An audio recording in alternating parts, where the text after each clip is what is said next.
Sili! Sili po kayo dyan! Bili na po kayo ng sili! Bagong bitas lang po ito! Tamang-tama po sa inyong mga lulutuin! Pwede rin pong sausawan! Lagyan niyo po ng toyo at kalamansi! Napakasarap po! Bili na po kayo ng siling labuyo! Lapit lang po kayo mga suki! Yan! Ganyan nga ang pag-aalok ng sili, apo! Nang makuha mo ang atensyon nila! Lolo naman hindi naman po sila bumibili sa atin ng sili. Hindi nga po nila pinapansin yung sigaw ko. Masakit na nga po itong lalamunan ko. Kakaalok sa kanila. Isa pa, napapansin ko po na parang umiiwas po sila sa atin. Dati naman po kapag nakikita po nila tayo, nag-uunahan sila sa pagbili sa atin ng sili. Apo, pabayaan mo na sila. Baka naman wala lang silang pambili ng sili, kaya sila lumalayo sa atin. Hala, sige na. Itulak mo na lang ang kariton at sa palengke na lang tayo pumunta. Doon na lang tayo magbebenta ng mga sili. Pero Lolo Jose, kanina pa po ako nagtutulak ng kariton Magpahinga naman po muna tayo. Pagod na po kasi ako. Jesus Mariosep naman na batang ito. Paano ba naman mauubos itong parinda natin kung palagi na lang tayo magpapahinga? Alam mo naman na nagmamadali tayo, hindi ba? Dahil baka maabutan na naman tayo ni Leo at kunin sa atin itong mga paninda natin. Si Lolo naman isang beses pa lang naman po tayo nagpahingi. Tsaka kalahating araw na po tayo naglalakad, Lo. Pagod na po talaga ako Hindi po ba kayo napapagod sa pagtutulak ng kariton? Aba, syempre naman napapagod din ako. Gusto ko rin naman na magpahinga tayo. Kaya lang, mas kailangan nating magtinda para meron tayong pambili ng ating pagkain. Tama na ang pagrereklamo mo. Tamad lang ang nagpapahinga, apo. Hindi naman po ako nagrereklamo Talagang pagod na po ako sa pagtutulak ng kariton Isa pa, tingnan niyo naman po Walang bawas ang tinda natin. Simula po nang ipagbawal ni Mayor Aragon ang pagtitinda ng sili, natakot na po ang mga tao na bumili sa atin. Pero Lolo, bakit po kaya ipinagbabawal ni Mayor Aragon ang pagtitinda ng sili? Abay malay ko. Palibasa, takot sa kanya ang mga tao. Kaya ginagawa niyang biro ang hanap buhay ng mga katulad nating naghihirap. At saka, huwag mo na nga munang isipin yun, apo. Ang mahalaga ay pupika tayo ngayong araw na ito. Kaya sige na, umalis na tayo rito. Pumunta tayo ng palengke. Baka sakaling doon maibenta na itong mga sili natin.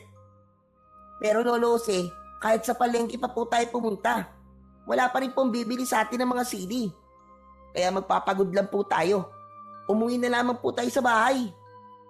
Hay nako, kung uuwi tayo, apo, paano na itong mga tinda nating sili? Masisira ito at mahihirapan na tayong ibenta ang mga ito. Alam mo naman na dito lang tayo umaasa ng ikabubuhay natin. Kahit na po. Paano po kung mahuli tayo ni Mayor Aragon? Apo, walang masama sa ginagawa natin. Kaya naman bakit tayo matatakot sa kanya? Hindi ba't galit ka sa mga duwag? Bakit ka natatakot ngayon? Hindi ka na ba matapang? Aba, matapang po ako, Lolo Jose, no? Nagmana po kaya ako sa inyo. Ang inaalala ko lang naman po ay ang kalagayan po ninyo. Baka po kasi malaman ni Mayor na nagtitinda rin tayo ng sili. Baka masaktan po nila kayo. Hindi po ba't mainit ang dugo sa inyo ni Mayor Aragon? Dahil hanggang ngayon, ayaw niyo po na ibenta sa kanila ang lupa niyo? Ay nako, pambihira ka naman talagang bata ka, oo. Bakit mo naman pinoproblema ang mga bagay na yun? Abay, problema yun ng matatanda. Huwag mo nang alalahanin yun. Dahil kahit na anong gawin na pagpapahirap sa akin ni Aragon, ay hindi niya makukuha ang mga lupain ko. Aba, minana ko pa yun sa mga magulang ko. Pero, paano po, Lolo? Kung patayin ka po nila, tayo, kagaya ng ginagawa niya na panggigipit sa iba. Wala nang pero. Hindi natin kailangan pag-usapan ng tungkol dyan. Hala, sige na. Magtulak ka na nga ng kariton at mag-alok ka pa ng sili sa kanila. At kapag nakaubos na tayo ng maaga, ay uuwi rin tayo kagad sa bahay at ipagluluto kita ng paborito mong pansit bato. Hala, talaga po, Lolo Jose? Hindi po ba kayo nagbibiro? Mukha ba ako nagbibiro, Buboy? Basta't sumigaw ka pa ng malakas na malakas para marinig nila ang inaalok mong sili. Wala nang nagawa ang may 10 taong gulang na batang si Buboy, kundi ang sumunod sa utos ng kanyang lolose. Paulit-ulit siyang sumigaw ng malakas para mag-alok sa mga tao. Magmula nang ipagbawal ni Mayor Aragon ang pagtitinda ng sili, ay mas nahirapan na silang kumita sa isang araw. Hinala ni Lolo Jose, ginagawa lang yon ni Mayor Aragon para gipitin siya at mapilitan siyang ipagbili ang kanyang lupang sinasaka.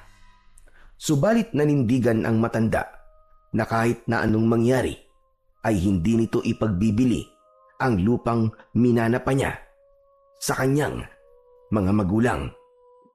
Lalo na at nalaman niya na pagtatayuan yun ng malaking gusali para sa isang malaking pasugalan.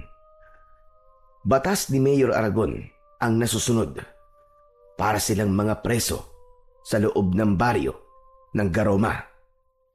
Walang sino man sa kanila ang nakakaalis ng buhay sa lugar na yon. Buhay rin ang kapalit sa oras na lumabag sila sa utos nito. Maya-maya pa ay biglang tumigil sa pagsigaw si Buboy nang makita ang pangkat ni Leo. Nakangisi ang mga ito na humarang sa tulak niyang kariton. Aba! Talagang matigas ang ulo niyo, Lolose, ah. Hindi ba't nagbaba na kami ng ordinansa na bawal lang magtinda ng sili sa baryo ito? Hindi ba kayo marunong sumunod sa utos, ha? O baka naman gusto niyo pang ipakaladkad ko kayo sa mga tauhan ko at ipakulong sa presinto? Ganun ba ang gusto niyo? Presinto? Presinto ba kamo? Wala nang presinto sa lugar na ito dahil kayo na ang batas dito, hindi ba? Talagang kami ang batas sa baryo ito, tanda. Kaya dapat matuto kang sumunod sa ipinapatupad namin batas. Ngayon, kung makikipagmatigasan ka sa amin, hindi kami magdadalawang isip na ipakulong kayo ng apo mo sa kulungan. Kasama ng mga kagaya mo na matitigas din ang ulo. Bakit, Leo? Hindi pa ba sapat ang mga ipinakulong nyo nung nakaraan na araw na walang ibang kasalanan kundi ang magtinda para sa kanilang pamilya? Aba, mahiya naman kayo. Pulis ka pa naman. Wala sa batas ang nagbabawal sa pagtitinda ng sili. O baka naman, kayo ang dapat na makulong dahil sa mga pinaggagawa ninyo. Agdaan nyo ito, makakahanap din kayo ng katapat. At kapag dumating ang araw na yon, ako mismo magtitirik ng kandila para sa kamatayan ninyo. Abat, matigas ka, tanda. Baka gusto mo masaktan. Walang tao na gugustuhin na masaktan, Leo. Nagtitinda lang naman kami ng sili ng apo ko. Walang masama roon, hindi ba? Hindi rin naman kami nakakaabala sa inyo. Kaya't anong dahilan? Anong meron sa sili at ginagawa niyo ito sa amin? Talaga bang inuubos mo ang pasensya ko, ha, tanda? Wala kang karapatan na magtanong sa akin. Hindi ang pagtitinda ng sili ang pinag-uusapan dito. Kundi kung paano kayo sumunod sa batas ni Mayor Aragon. Natatay ko, naiintindihan mo? At kami ang batas dito. Kung ayaw mo sumunod, pues, mapipilitan kaming itapon ang paninda nyo at sirain ang kariton nyo. Hindi na hinintay ni Leo na sumagot si Lolose. Agad nitong sinipa ang kariton, kaya't napunta yon sa gitna ng kalsada. Hindi pa nasiyahan ng isa sa mga tauhan ni Leo. Bigla na lang nitong binuhat at itinaob ang kanilang kariton. Sumambulat sa kalsada ang paninda nilang mga sili. Dahil sa ginawang yon ng mga tauhan ni Leo, nagsimulang magbulungan ang mga tao. Baka sa mukha ng mga ito ang takot at pag-aalala na baka saktan ng mga ito ang maglolo. Bagay na hindi naman nagustuhan ni Buboy, kaya't hindi na siya nakatiis. Inawat niya ang mga pulis habang nakaharang sa unahan ng nakataob na kariton. Tama na! Tigilan niyo na to! Ang sama niyo! Ang sama-sama ninyo! Wala kayong puso Hindi kayo mga tao. Nagtatrabaho kami ng marangal. Bakit niyo itinapon ang palit na namin mga sili? Pabayaan mo na sila, Apo. Halika, tulungan mo na lamang akong damputin ang mga sili. Pero Lolose, mali po ito. Pababayaan niyo na lang po ba silang gawin sa atin to? Di niyo man lang po ba ipagtatanggol ang sarili niyo? Hindi po sila ang batas sa lugar na ito. At hindi rin po nila pag-aari ang baryong ito. Kaya wala po silang karapatan na pagbawalan po tayo sa pagtitinda ng sili. Ano ka mo? Ang tigas mong manalitang bata ka.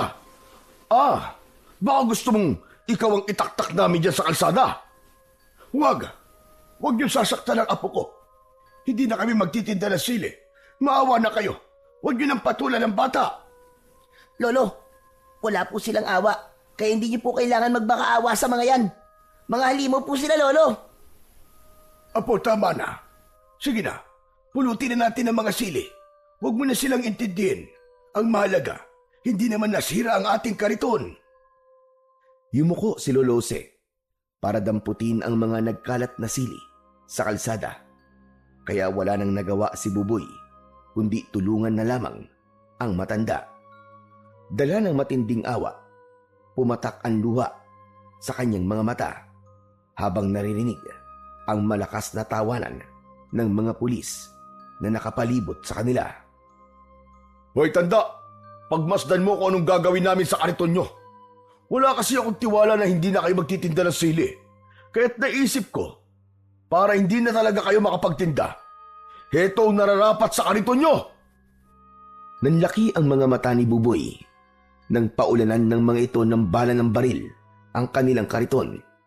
Kaya't nagsitakbuhan ang mga tao dahil sa takot. Nang mga sandaling yon, ay hindi na napigilan pa ni Buboy ang kanyang sarili.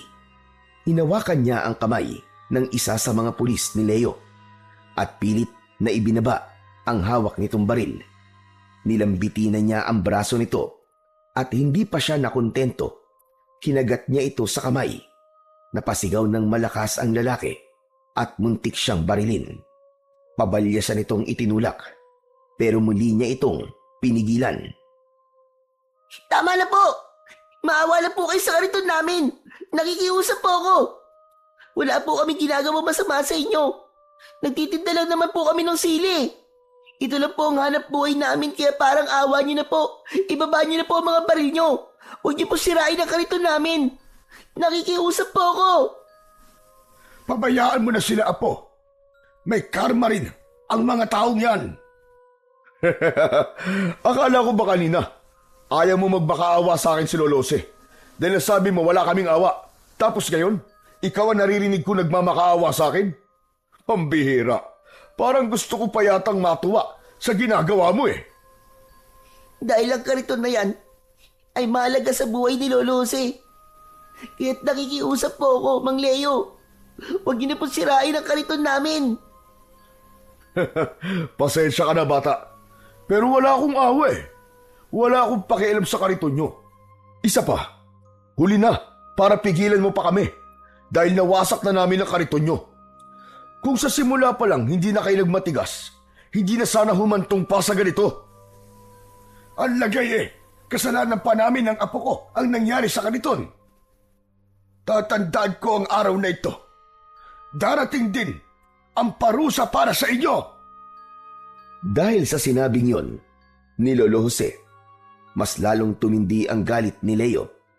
Tumayo ito at inutusan ang mga pulis na ubusin ang bala sa kariton ni Lolo Jose at Buboy. Sinikap ni Buboy na pigilan ang mga ito, ngunit itinulak siya ng lalaking hawak niya sa braso. Nawalan siya ng balanse at tumama ang kanyang ulo sa bato. Naramdaman niya ang pag-iinit ng kanyang ulo at napansin niya ang mapulang likido na umaagos sa kanyang noo. Nang makita yon ni Lolo Jose, ay agad itong lumapit sa kanya. Diyos ko, ang apo ko! Tulungan niyo kami! Ang apo ko! May dugo ang ulo niya! Saklolo! Tulungan niyo kami! Dala ng labis na sakit na nararamdaman ni Buboy, unti-unting nagdilim ang kanyang paningin hanggang sa mawalan siya ng malay. Takot na takot si Lolo Jose nang buhatin si Buboy at dinala sa tabi ng kalsada. Sakto naman ang pagdating ni Kapitan Maro na isa rin namang kaalyado ni Leo. Ano ka ba naman, Kapitan? Bakit ngayon ka lang dumating? Hindi mo ba alam na ang maglolo na yan ay nahuli ko nagtitinda ng sili? Pagsabihan mo mga yan, ha? At baka pati ikaw samain sa akin. Sa susunod na makita ko pa nagtitinda pa sila rito ng sili, alam mo na kung anong mangyayari sa pamilya mo. Naiintindihan mo? Sunod-sunod na napatango si Kapitan Maro at bakas ang takot sa mukha nito. Nang umalis ang mga pulis at si Leo, saka naman nilapitan ni Kapitan Maro si Lolo Jose na halos maiyak sa labis na pag-aalala kay Buboy. Sapo-sapo ng palad ng matanda ang dumudugong ulo ng kanyang apo. Tulungan mo ako, Kapitan Maro. Ang apo ko, dali natin siya sa ospital. Subalit umiling si Kapitan Maro at sinabi nitong sarado ang ospital, pati ang malapit na pagamutan.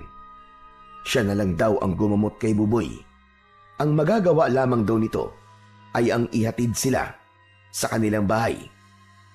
Kaya naman, wala nang nagawa si Lolose, kundi ang iwanan ang kanyang paninda at iuwi si Buboy sa kanilang tirahan. Samantala, sa kabilang dako naman, habang nakasandal sa pader si Efren, umalingaw-ngaw ang sigaw ng pulis na nagbukas ng kulungan niya. Sinabi ng pulis na laya na siya at huwag na siyang babalik sa bilibid. 10 taon siyang nakulong sa salang pagpatay sa matanda na si Benito na pinuno ng mga aswang sa kanilang baryo. Isang paratang na hindi naman niya ginawa. Maswerte lang siya at isa siya sa mga nabigyan ng parol para makalaya ng maaga. Isang malalim na buntong hininga ang pinakawalan ni Efren. Dinampot niya ang bag, saka siya lumabas ng kulungan. Walang pamilya na susundo sa kanya dahil nalaman niya na namatay na ang kanyang asawa pagkatapos nitong manganak. Ang huling balita na lamang niya ay nasa pangangalaga ni Lolose ang kanilang anak. Sumulat ito sa kanya at sinabing lumipat ang mga ito sa baryo ng Garoma, sa lugar mismo ng kanyang asawa na si Marisa. Maya-maya pa ay dumaan sa harapan niya ang isang truck na puno ng kahoy. Kinausap niya ang driver at tamang-tama ang biyahe nito ay doon din sa baryo na pupuntahan niya. Pagkalipas ng ilang oras na biyahe, pagbaba niya sa tulay ay nagpasalamat siya sa driver bago siya iniwan sa lugar na yon sa tapat mismo ng arko ng baryo. Hindi siya pamilyar sa lugar na yon, kaya naman punong-puno ng pag-aalala ang kanyang dibdib. Wala siyang makitang sasakyan. Wala ring mga bahay na nakatayo sa gilid ng kalsada. Kahit ang mga tao sana na pwede niyang pagtanungan ay wala rin. Kaya't nagpasya na lamang si Efren na maglakad papasok sa baryo. Anak nang, pambihira naman buhay to. Ilang minuto na ako naglalakad pero wala pa rin sasakyan. Kapag nagkataon, dito pa yata ako matutulog sa kalsada. Ano ba kasing klaseng lugar ito? Saglit na napahinto sa paglalakad si Efren dahil sa wakas ay may nakita na siyang mga tao. Ngunit abala ang mga ito sa pagtingin sa lalaking nakahiga sa lupa. Nagmamadali si Efren na lumapit sa mga ito. Magtatanong sana siya nang mapansin ang lalaking dilat ang mga mata. Nakaluwa ang lamang loob at halos maputol ang leeg sa hibla ng mga buhok na nakapulupot dito. Natitiyak niyang aswang ang pumatay sa lalaki. Diyos ko, hanggang dito ba naman? Meron pa rin mga aswang? Hinahabol yata ako ng mga aswang. Kailangan mahanap ko kagad ang anak ko. at iaalis ko siya sa lugar na ito. Nagsimula si Efren na magtanong sa mga tao. Subalit lahat ng lapitan niya ay umiiwas at hindi nakikipag-usap sa kanya. Wala siyang natanggap na impormasyon na makapagtuturo sa bahay ni Lolose. Pinili na lamang niya na umalis sa lugar na yon at ipagpatuloy ang kanyang paglalakad. Hanggang sa madaanan niya ang isang lalaking pilay at isang magandang babae na may dala na labahin. Nilapitan niya ang mga ito at nagtanong, Sandali lang miss. Pwede ba magtanong? Ito ba talaga ang baryo ng Garoma? Pasensya na. Hindi kasi ako taga rito eh. Tama ba tong lugar na napuntahan ko? Tsaka, baka naman may kilala kayong Lolose. Tumango ang babae bilang tugon sa tanong ni Efren. Nagulat siya dahil pipi ang babae. Kaya ang sumagot sa kanyang tanong ay ang lalaking pilay na kasama nito. Ayon sa lalaki, ay kilala nito si Lolose at tama ang lugar na pinuntahan niya. Subalit sinabi rin nito na kung maaari ay bumalik na lang daw siya sa lugar kung saan siya nanggaling dahil hindi na raw ligtas ang baryo para sa mga katulad niya na dayuhan. Pero taga rito po ang asawa ko eh. Namatay na siya. Pero nandito ho ang anak ko at inaalagaan po ni Lolose. Baka naman po alam niyo kung saan siya nakatira. Wala po kasi akong ibang mapupuntahan eh. Sila na lang po ang pamilya ko. Nagkatinginan ang dalawa at tumango bilang tugon. Nakilala nga ng mga ito si Lolose. Itinuro ng dalawa ang direksyon kung saan siya pupunta. Basta ang natandaan niya ay malapit raw sa simbahan ng Garoma, ang bahay ng matanda. Pagkatapos na magpasalamat ni Efren, ay nagsimula na siyang maglakad at iniwan ang dalawa. Kaya lang, hindi pa man siya nakakalayo sa mga ito, ay narinig na niya ang sigaw ng mga taong nakausap niya kanina. Kasunod ng malakas na tawanan ng mga lalaki at ingay ng tunog ng makina ng sasakyan. Napalingon siya sa gawi ng mga ito at nakita ang isang lalaki na nakaharang sa dalawa. Sandali lang, nene. Nagmamagandang loob lang naman ako sa'yo. Sige na naman. Pumayag ka nang ihatid kita sa bahay niyo. Pero ang gusto ko, ikaw lang ha. Iwan na natin ang pilantod mong ama. Nakita ni Efren ang pag-iling ng babae sa lalaking may mahabang buhok at may 4 na kasamang mga lalaki na nakasakay sa sasakyan na pangpulis. Nagtatawanan pa ang mga ito na parabang gumamit pa ng ipinagbabawal na gamot. Sige na naman, nene. Gusto mo bang mapahiya ako sa mga barkada ko, ha? Gusto mo ba yun? Nasa mukha ko ba ang gagawa ng masama? Mabait ako, nene. Kaya sige na, sumama ka na sa amin. Muling tumanggi ang babae sa inaalok ng lalaki na naririnig niyang tinawag na Leo ng mga kasama nito. Panay ang senyas ng dalaga sa pagtanggi, habang ang ama naman nito ay itinutulak ng isa pang lalaki na bumaba mula sa sasakyan. Pero agad naman na umalis ang babae kasama ang ama nito. Dahil napahiya si Leo, pinagtawanan ito ng mga kasama niya at kinantsawan. Kaya hindi na nakatiis ang binata at hinabol nito si Nene. Niyakap kagad nito sa bewang ang dalaga at dinala sa madilim na bahagi ng kakawyan. Ang ama naman ng babae ay agad na pinagsusuntok sa sikmura ng mga kasama ni Leo hanggang sa mawalan ito ng malay. Malakas ang iyak ng dalaga kaya't mabilis na tumakbo si Efren para tulungan si Nene. Nadatnan niya na pinagtutulungan ng mga lalaki na pagsamantalahan ang dalaga na kahit sa kabila ng kapansanan nito ay sinikap pa rin itong manlaban at magpumiglas. Ano ka ba? Huwag ka nang pumalag. Mabilis lang to. Ibigay mo na sa amin ang inaasam-asam namin na ligaya. Sige na! Huwag ka nang manlaban nang hindi ka na masaktan. Hindi na natapos ni Leo ang iba pa nitong sasabihin nang dinakot kagad ni Efren ang damit nito at sinuntok sa muka. Sinundan pa niya yon ng isa pang sipa na tumama naman sa sikmura nito. Bumagsak ito sa lupa habang namimilipit sa labis na sakit. Ang isa naman na lalaki na nakatayo ay binato ni Efren ng dala niyang bag. Tumama yun sa muka ng lalaki at bumagsak din ito sa lupa, habang ang natitirang dalawang lalaki na sumugod sa kanya ay sinalubong naman niya ng tig-isang suntok sa muka.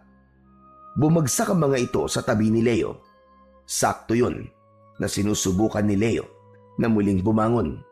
Pero dahil nadaganan ito ng dalawang kaibigan, muli itong bumagsak sa lupa habang nagmumura.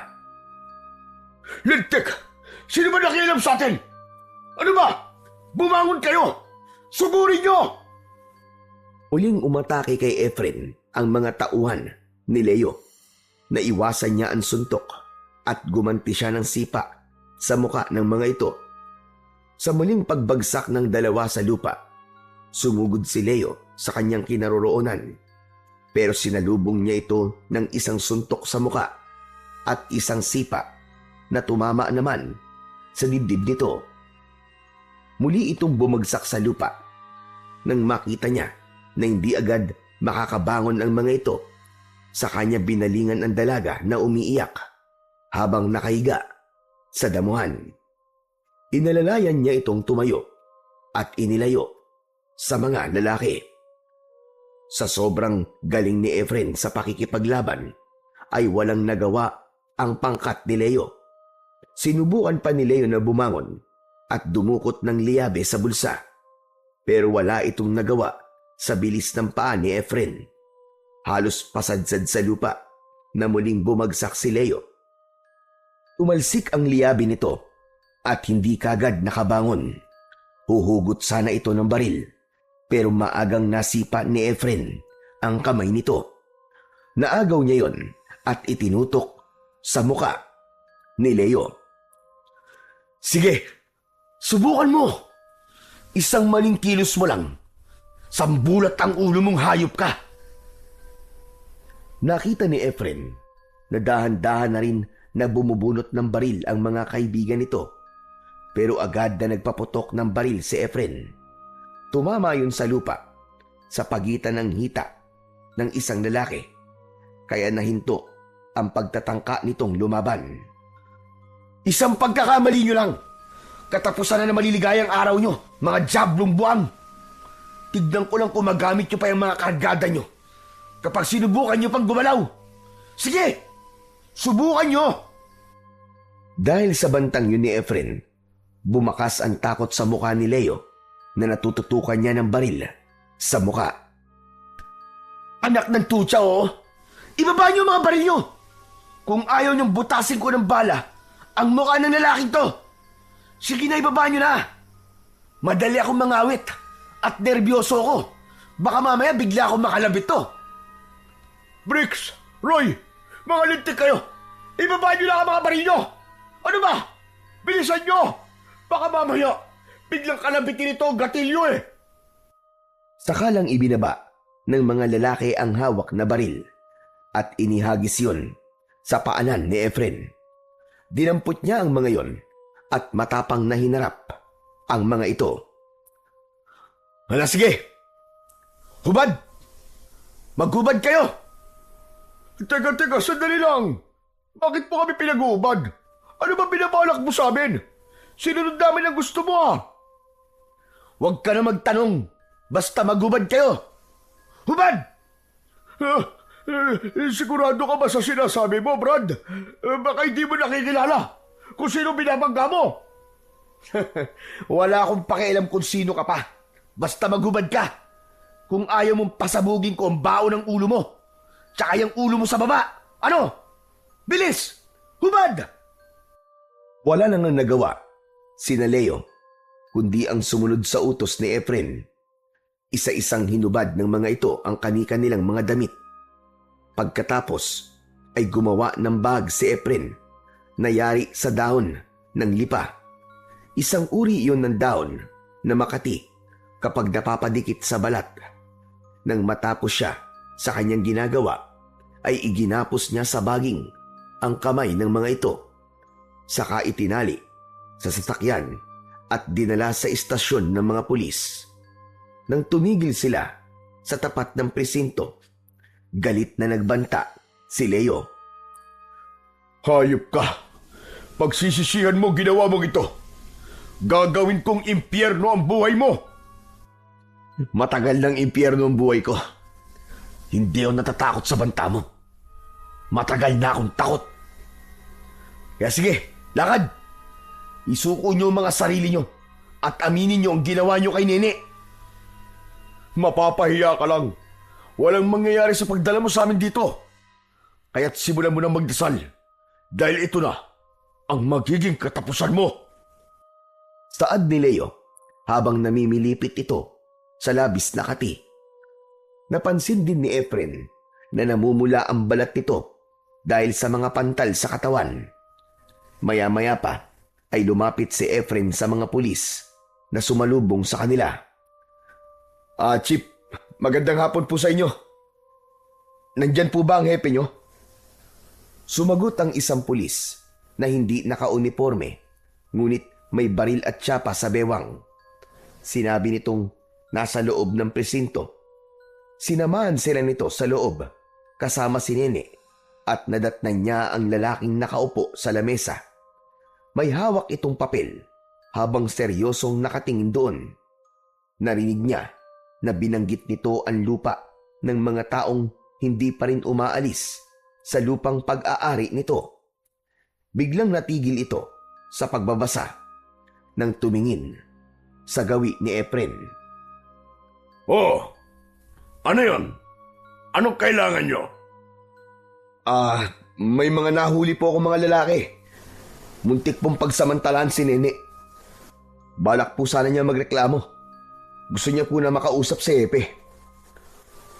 Ako ang hepe dito. At ako rin ang mayor ng baryong ito. Ano ba sadya mo sa akin? Dala ko po mga lalaking muntik na magsamantala sa dalagang to. Ang kanya namang ama ay nasa sasakyan at wala pa ring malay hanggang ngayon dahil binugbog po ng mga lalaking yun. Tumayo ang lalaki na nakilala niya sa pangalan na Mayor Aragon. Sa unang pagkikita pa lang nila ay naramdaman niya ang kakaibang bigat sa presensya nito. Kaya mas tinatagan niya ang kanyang loob at sinalubong ang matalim nitong tingin. Ang inaalala lang niya ay ang dalagang kanina pang takot na takot at gusto nang umalis. Para bang ayaw nitong magreklamo sa mga lalaking muntik ng manggahasa sa kanya. Lalo na nang biglang nagsalita si Mayor Aragon. Madali naman akong kausap eh. Lalo na sa mga inargabyado ng anak kong si Leo. Kaya pala malakas ang loob ni Leo eh. Dahil mayor palang tatay niya. Hindi ang pagiging tatay at mayor ko ang pinag-uusapan dito, kundi ang reklamo ng dalagang dinala mo rito. Sa tingin ko, hindi ka taga rito, kaya hindi ka natatakot sa akin. Bakit naman ako matatakot sa inyo? Wala naman akong ginagawang masama. Dapat pa nga po ay magpasalamat ka dahil may pumigil sa anak mo na magkasala. Hindi mo yata ako naiintindihan eh. Anak ko si Leo at dito sa baryong ito, batas ko ang nasusunod. Kaya hindi ko kailangan magpasalamat sa'yo dahil anak ko mismo ang pinag-uusapan natin dito. Kung gusto mo, tatanungin ko yung babaeng muntik pansamantala ng anak ko. Kukunan ko kayo ng statement para legal ang gagawin yung demanda. Ikaw naman, Iya. Ano ba talaga nangyari sa'yo, ha? Mukhang tinatakot nyo naman si Nene eh. Hindi nyo ba alam na pipi siya? At wala siyang kakayang magpaliwanag sa inyo? Wala akong pakialam kung pipi siya o ano ang kapansanan niya. Isang iling at tangulang ang isasagot niya sa mga tanong ko. Kaya iha, sumagot ka. Tinatanong kita, ano ba talagang gusto mong ireklamo sa anak ko, ha? Dahil sa malakas na boses ni Mayor Aragon, ay napatakbo sa labas ng presinto si Nene. Wala nang nagawa si Efren, kundi ang tumayo at pigilan ito. Ngunit natutukan na siya kagad ng baril ni Mayor Aragon. Hoy lalaki, subukan mo lang nahabulin ang babae na yon at papuputukan ko ng baril ang ulo mo. Ang tangkasa ng paghabol ni Efren sa dalaga ay natigil at napalingon sa gawi ni Mayor Aragon. Lumapit ito sa kanya at sinuntok siya sa muka. Sabay tutok din ng baril sa kanyang noo. Wala naman palang gustong ireklamo ang dalagang yun eh. Pinipilit mo. Alam mo ba kung sino ang gusto mong ipakulong sa akin? Ha? Siya ang kaisa-isa kong anak. Kaya lahat ng mga taong mananakit sa kanya, pinapatay ko. Gusto kong itatak sa isip mo na walang makakatalo sa akin, lalo na sa batas na ipinapatupad ko. Nagkakaintindihan ba tayo? May katapusan din ang pagiging mayor mo. Matapang ka lang dahil nasa posisyon ka at may hawak ang baril. Pero isinusumpa ko na magbabayad kayo sa lahat ng kasamaan ninyo. Huwag kang masyadong matapang dahil nandito ka sa teritoryo ko. Wala kang lugar dito, kaya mabuti pa, umalis ka na sa baryong ito. Mayor, kung saan ako nakatayo, yun ang teritoryo ko. Ano ka mo? Matigas ka, ha? Kung ganun, ako mismo magpapatapon sa'yo sa labas ng baryong ito. Hala, sige, lakad! Ibabalik kita sa pinanggalingan mo! 2 palo ng baril sa ulo ang naramdaman ni Efren. Halos manlabo ang kanyang paningin nang isakay siya sa sasakyan na pag-aari ni Mayor Aragon. Pagkalipas ng kalahating oras ay narating nila ang dulo ng tulay. Saka pabalya siyang itinulak sa labas ng arko ng baryo. Ibinato sa kanya ang dala niyang malaking bag, kasunod ng pagduro nito sa kanyang muka. Hindi ako nakikipaglokohan, lalo na sa mga estranghero na kagaya mo. Magpasalamat ka at mabait pa ako. Binibigyan kita ng pagkakataon na umalis sa baryong ito. Pagkatapos ng ginawa mo sa anak ko, doon pa lang sana sa presinto, pinatay na kita. May kasalanan ng anak mo, kaya ako siya sinaktan. Ako, ano bang kasalanan ko? Para ganituhin niyo ako. Malaki ang kasalanan mo dahil sinaktan mo ang anak ko, si Leo. Kung saan ka man nanggaling, bumalik ka na sa lugar mo at huwag ka nang babalik dito. Sa sobrang galit ni Mayor Aragon, dinakot nito ang damit ni Efren at pinagbantaan. Tandaan mo ito. Ni anino mo, ayoko nang makita sa baryo ng Garoma. Kung ayaw mong pakainin kita ng bala. Sabay suntok sa kanyang muka. Bumagsak siya sa lupa habang hindi inaalis ang paningin sa muka nito. Akma na sanang tatayo si Efren, pero muli siya nitong tinutukan ng baril sa noo. Huwag mo nang subukan lumaban dahil mapapadali lang lalo ang buhay mo. Hindi ko na uulitin ang sinabi ko sa iyo kanina. Huwag ka nang babalik sa baryong ito. Hindi mo ako mapipigilan. Babalik ako at dudurugin ko kayo ng anak mo. Dala ng labis na galit ni Mayor Aragon, hinampas siya nito ng baril sa muka. Saka ito sumakay sa sasakyan at umalis sa kanyang harapan. Bumangon si Efren at tumayo habang pinupunasan ang dugo sa kanyang labi. Hindi niya inaalis ang kanyang paningin sa papalayong sasakyan ng mga ito. Dinampot niya ang kanyang bag sa lupa, saka isinukbit sa kanyang balikat. Hindi siya umalis.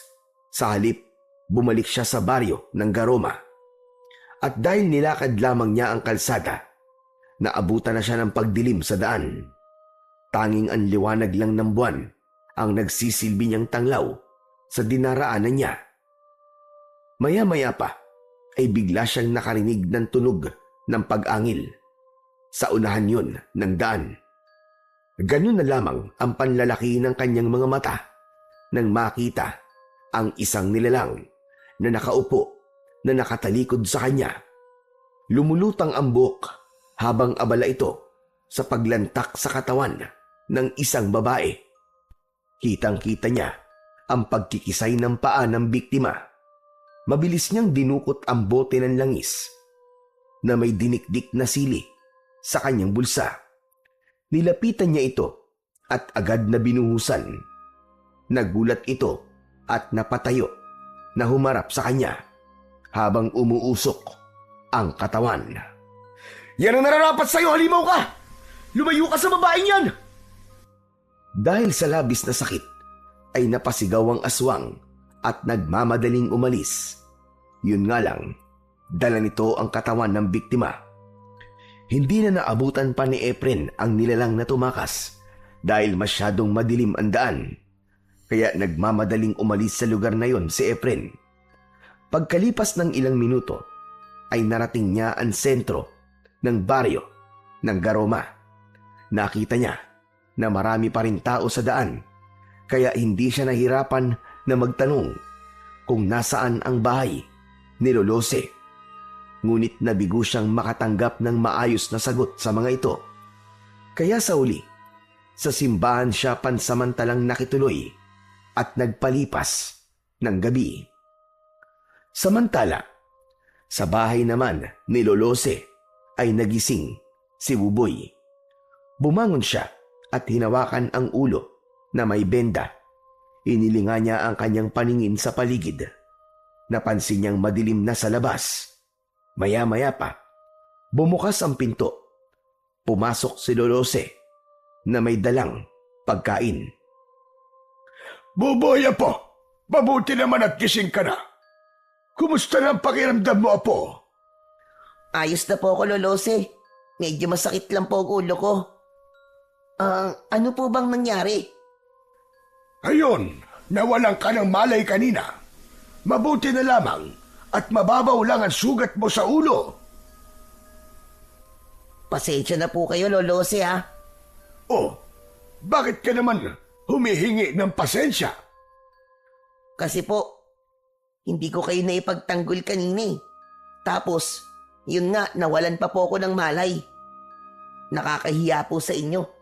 Dahil pakiramdam ko po, naging mahina po ako sa harap ng maraming tao. Siguro po, ang tingin nila sa akin ngayon eh, isang duwag. Ay nako, Diyos ko naman ang batang ito. Sino ba nagsabi sa'yo na isa kang duwag? Hindi mo ba alam na natakot si Leo kanina? Kaya ayon, nagmamadali silang umalis. Ano? Totoo po? Natakot po sila sa akin kanina? Oo, kaya huwag ka nang malungkot, Apo. O heto, kumain ka na. Ipinagluto kita ng paborito mong pansit bato. Biglang nawala ang mga alalahanin sa isip ni Buboy nang makita ang umuusok na pansit, habang si Lolo Jose naman ay tahimik na nakatingin sa bata.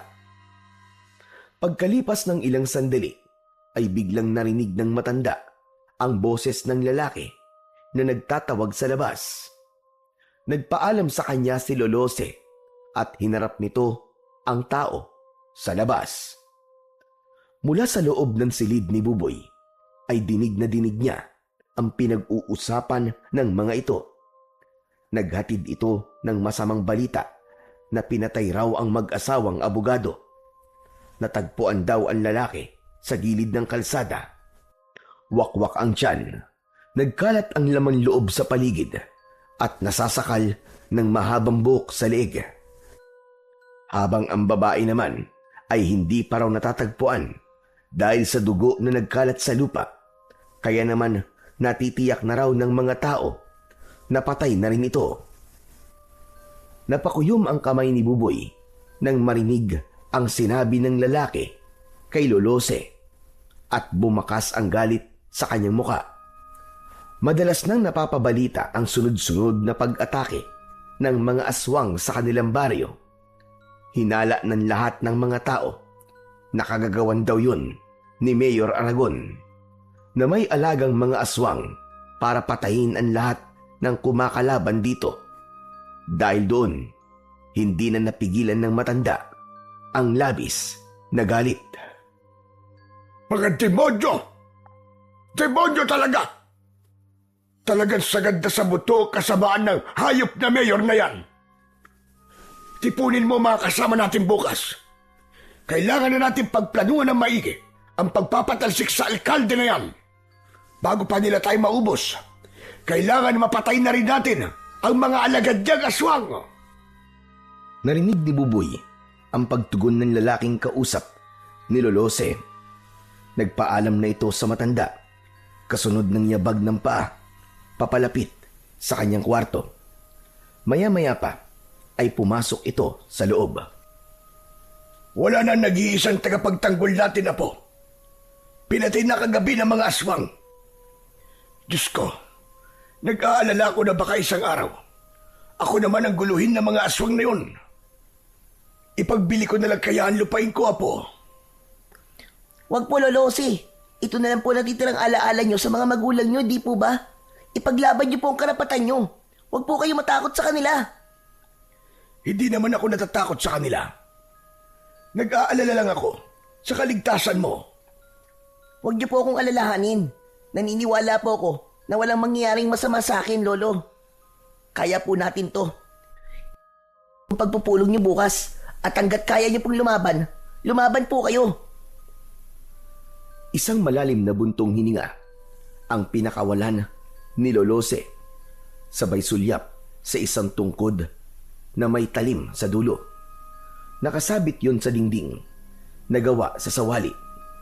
Matagal nang nakikita ni Buboy ang tungkod na yon sa dingding, katabi ng lumang salakot na gawa sa abaka. Hindi niya alam kung bakit sa tuwing nag-aalala si Lolose ay madalas niya itong nakikitang nakatingin sa sandatang yon. Lolose, sa inyo po ba ang tungkod na may talim po sa dulo? Hindi sa akin ang tungkod na yan, Apo.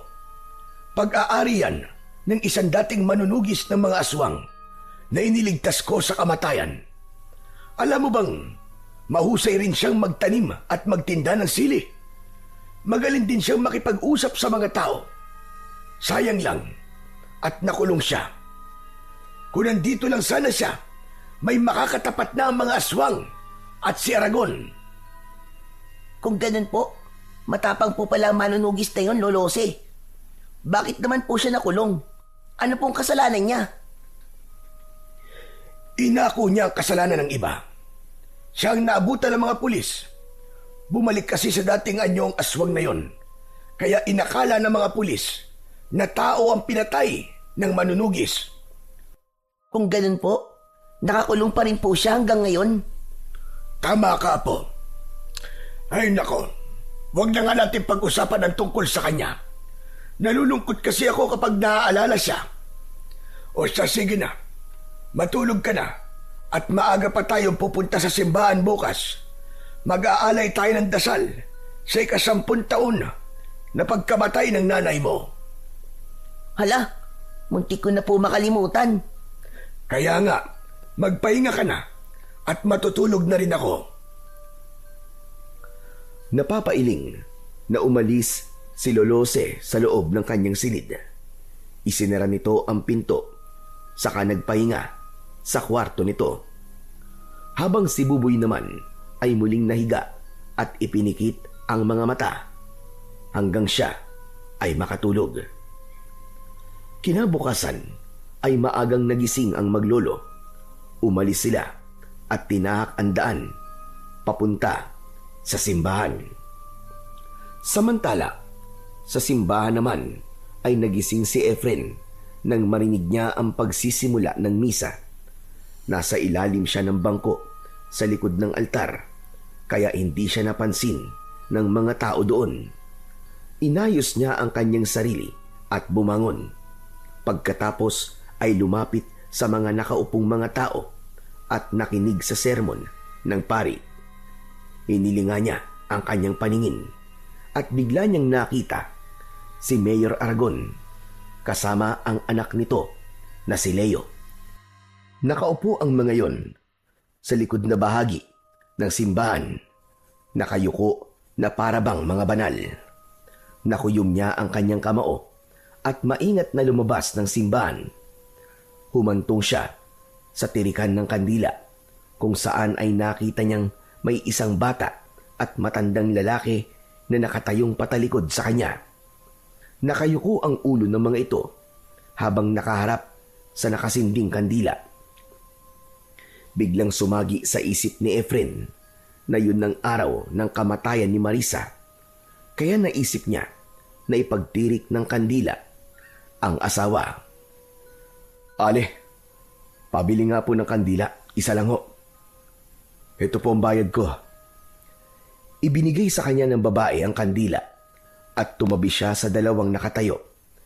Balak niya rin na magtanong sa mga ito tungkol kay Lolose, kaya pagkatapos niyang sindihan ang kandila ay humarap siya sa mga ito. Tatang, pwede po ba magtanong? May kilala po ba kayong Lolose ang pangalan? Napaawang ang bibig ni Lolose nang matitigan nito ang lalaki. Bumundol ang kaba sa kanyang dibdib. Hindi siya maaaring magkamali. Si Efren ang nasa harapan niya. Si Efren naman ay agad na nakilala ang matanda. Ang reaksyon nila ay napansin ng batang si Buboy. Sa tingin niya ay matagal nang magkakilala ang dalawa. Efren? Aba, Efren, ikaw na ba yan? Opo, ako po si Efren. Kahapon ko pa po kayo hinahanap, Lolose. Teka, Lolose. Sino po siya? Kilala niyo po ba siya? Dati ko siyang kaibigan, Buboy. Halika, Efren. Sa bahay na tayo mag-usap. Naunang maglakad ang matanda, habang sina Buboy at Efren naman ay matagal na nagkatitigan. Parang may kung anong lungkot ang nakita ni Buboy sa mga mata ng lalaking kaharap. Nangingilid ang luha nito habang titig na titig sa kanyang muka. Saka lang niya naalala na habulin si Lolose at iniwan ang lalaking kaharap. Lolose, sa atin po ba siya titira? Hindi ko alam, Apo. Baka magbabakasyon lang siya. Hala, sige na. Mauna ka na sa bahay at ipaghanda mo kami ng maiinom. Opo, Lolose. Bago tuluyang umalis, ay sinulyapan muna ni Buboy ang lalaking walang imik na nakasunod sa kanila. Nagtataka man, ay iniwan niya ang mga ito at tumakbo sa kanilang bahay. Samantalang si Efren naman ay para nang hindi humihinga ng mga sandaling yon. Bigla ang pagdagundong ng kaba sa kanyang dibdib na gustong-gusto niyang mayakap ang anak. Ngunit alam niyang hindi yun magiging madali at baka magtaka ang bata sa gagawin niya. Pagdating nila sa loob ng bakuran ng bahay ng matanda, dumiretso sila sa upuan sa ilalim ng puno. Pambihira! Nagulat ako sa pagdating mo at muntik pa kitang hindi makilala. Hindi ko alam na lumaya ka na pala. Kalalabas ko lang po ng kulungan kahapon. At dito po kagad ako nagpunta. Nandito ka ba? Para bawiin sa akin si Buboy? Opo. Sana po. Hindi na ako magpapaligoy-ligoy pa. Napamahal na sa akin si Buboy. At hindi ko alam kung paano ko ipagtatapat sa kanya ang tungkol sa iyo. Alam ko naman po yun. Pero sa tingin ko po, ay kailangan ko na pong ilayo ang anak ko sa lugar na to. Hindi yun magiging madali, Efren. Walang sino man ang nakakalabas dito ng buhay. Dahil bantay sarado ito ni Mayor Aragon.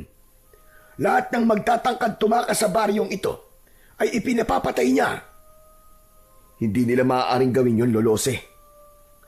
Subalit, yun na ang patakaran dito, Efren.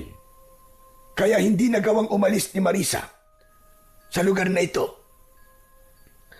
Ang asawa ko po. Paano po pala siya namatay? Natagpuan namin siya sa loob ng bahay niya na wala ng buhay. Mabuti na lang at ang mga oras na yon ay dinala ko si Buboy sa albularyo dahil nagkasakit ito. Kaya hindi siya nadamay. Pero batay sa itsura ng katawan ni Marisa, marahil ay isang aswang na kubot ang pumatay sa kanya dahil sa mahabang hibla ng buhok na nakapulupot sa kanyang leg. Bukod pa roon, wakwak din ang kanyang tiyan at nawawala ang puso. Mga hayop talaga sila. Pagbabayarin ko ang aswang na pumatay kay Marisa. Isinusumpa ko.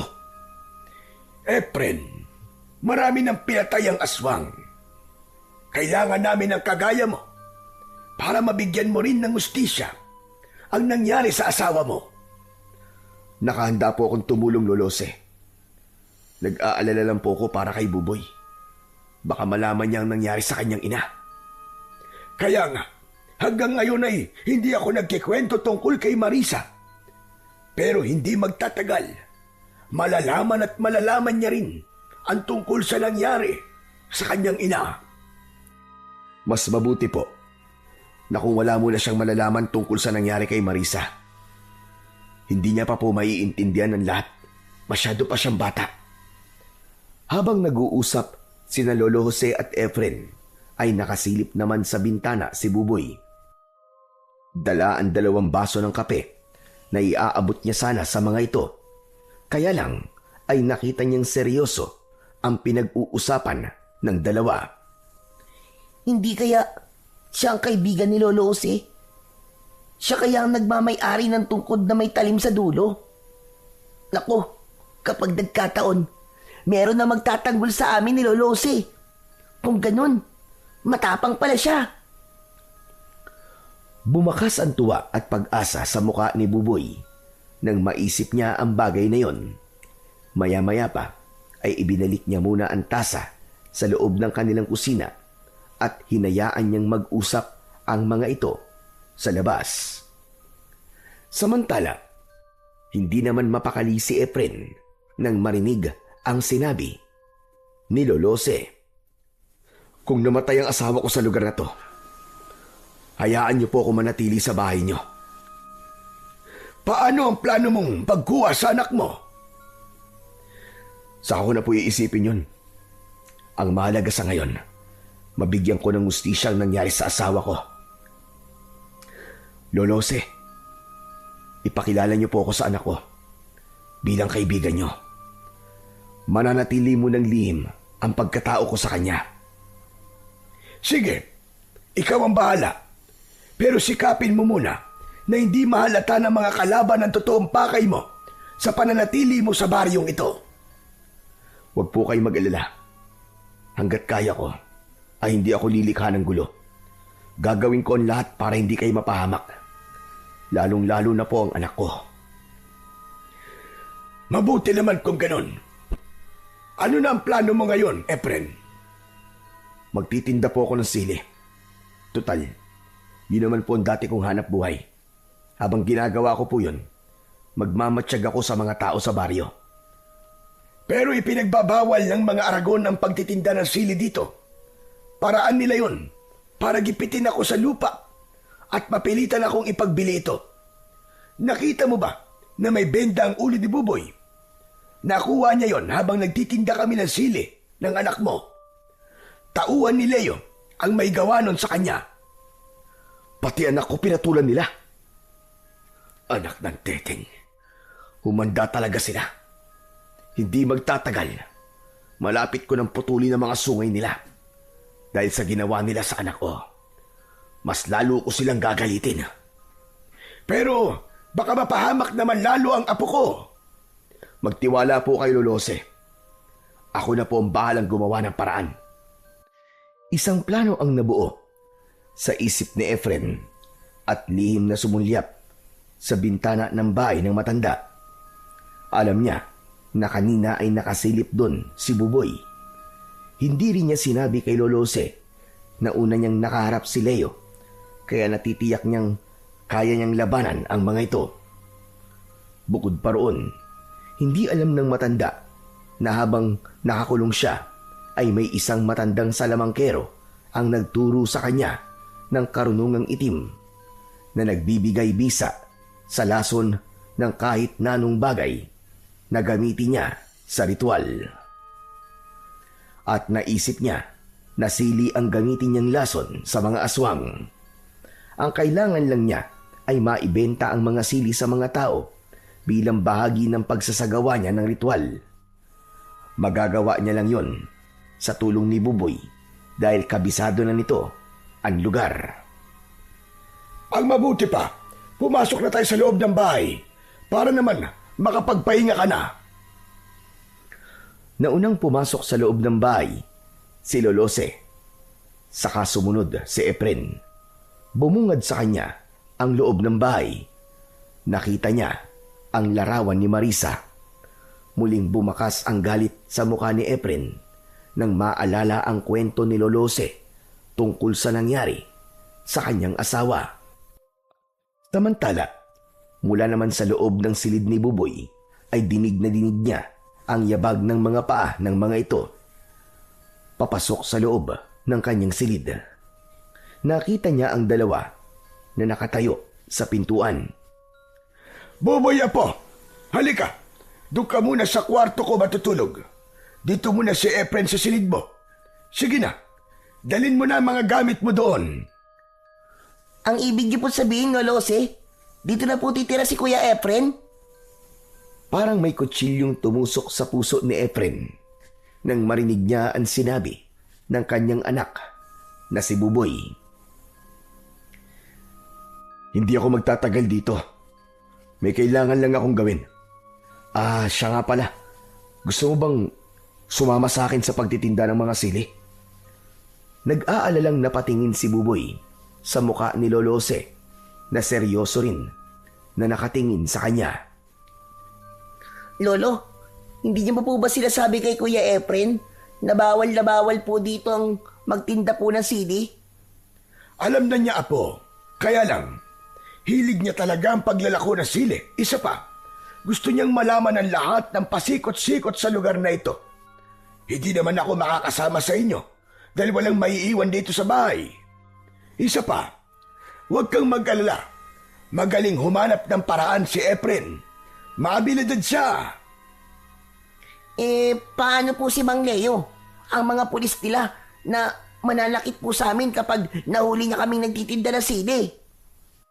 Huwag kang mag-alala, Buboy. Sisiguraduhin ko na ligtas ka at hindi ka mapapahamak. Ayos ba yun? Sige po. Sasama po ako sa inyo. Dala ng tuwa ay yumakap si Buboy sa bewang ni Efren. Nagkaroon tuloy siya ng pagkakataon para mayakap ng mahigpit ang kanyang anak. Malungkot naman na lumabas si Lolose. Hinayaan itong mapagsolo ang mag-ama. Sige po, Lolo Efren. Magpahinga na po muna kayo. Para po mamaya, magtitinda na po tayo ng sili. Kaya lang, nasira po ang kariton namin eh. Sinira po ng mga walang niyang pulis ni Mang Leo. Ako na ang bahala sa kariton. Marunong naman akong gumawa nun eh. Nang matapos mag-usap ang dalawa, saka lang umalis si Buboy. Naiwan si Efren sa loob ng kwarto ng anak. Pinagmasdan niya ang mga gamit nito. Pero mas napukaw ang kanyang atensyon sa tungkod na nakasabit sa dingding. Ibinaba niya ang kanyang bag. Sa kanilapitan ang tungkod. Hinawakan niya yon, kaya hindi niya namalayan na nasa likod na pala niya si Lolose. Hiningatag ko mga yan, Efren. Dahil alam ko na balang araw ay muli ang sasayad sa iyong mga kamay. Panahon na para tapusin ang pag-asik ng lagim ng mga aswang sa baryong ito. Bigyan niyo pa po ako ng sapat na panahon. Kailangan ko lang po ng konting oras para sa mga plano ko. Ikaw ang bahala. Kaya kita kinausap ngayon ay dahil gusto kong malaman mo na madaling makuha ang loob ni Buboy. Kung magpapakita ka ng katapangan sa kanya, mapapadali ang pagtanggap niya sa iyo bilang ama niya. Matapang ang anak mo, Efren. At yun ang minana niya sa ugali mo. Ngunit sa sandaling magpakita ka sa kanya ng kahinaan o kaduwagan, ituturing kanyang isang kaaway. Sinasabi niyo po bang unti-unti kong kunin ang loob niya sa pamamagitan ng pagpapakita ng katapangan sa kanya? Oo, Efren. Para hindi ka mahirapan. Sige na, magpahinga ka na muna. Huwag mo na munang isipin ang kariton. May mahihiraman naman ako. Sige po. Maraming salamat po sa inyo, Lolose. Nang umalis si Lolose, ay nagpahinga muna saglit si Efren sa katre ng kanyang anak, habang nananatiling nakatingin sa bubong. Pagkalipas ng isang oras, ay bumangon si Efren. Nagpalit siya ng damit. Nang matapos sa ginagawa, ay lumabas siya ng kwarto. Nakita niyang naghihintay sa kanya si Buboy sa tabi ni Lolose. Nakangiti ito at handa nang magtinda ng mga sili. Kanina ko pa po kayo hinihintay, Kuya Efren. Nanghiram na po kasi si Lolo ng kariton sa kapitbahay namin eh. At nahihanda ko na rin po ang mga paninda natin na sili. Ganun ba? Sige, lumakad na tayo. Mabuti pa nga. At kanina pa akong kinukulit ni Buboy na puntahan ka na sa silid mo. Tama-tama lang ang oras na ito para maglako ng mga sili. Basta't kapag natalaw nyo ang pangkat ni Leo, umiwas na muna kayo para wala ng gulo. Lolo, ngayon pa po ba kami iiwas? Kasama ko na po ang tao magtatanggol sa atin. Oh, panis sila kay Kuya Efren ko. Lagot sila ngayon. Tama na yan, Buboy. Huwag ka masyadong magmalaki sa kanila. Alalahanin mo na armado si Leo. Bago lang dito si Efren, kaya ikaw ang bahalang sumama sa kanya. Huwag na po kayo mag-alala masyado, Lolose. Kaya ko naman pong pangalagaan si Buboy. Oh, narinig niyo po yun, Lolose? Ang astig po, di ba? Ipagmamalaki ko po siya sa mga kaibigan kong nang-aasar sa akin. Tama na nga yan, Apo. Alalahanin mo na hindi taga rito ang Kuya Efren mo. Hindi siya kilala ng mga tao. Baka mapagkamalan pa siyang espiya ni Mayor Aragon. Mas lalo tayong magkakaproblema. Kaya't sige na, umalis na kayo para makabalik din kayo na maaga. Sige po, aalis na po kami, Lolose. Naunang lumabas si Buboy. Saka sumunod si Efren.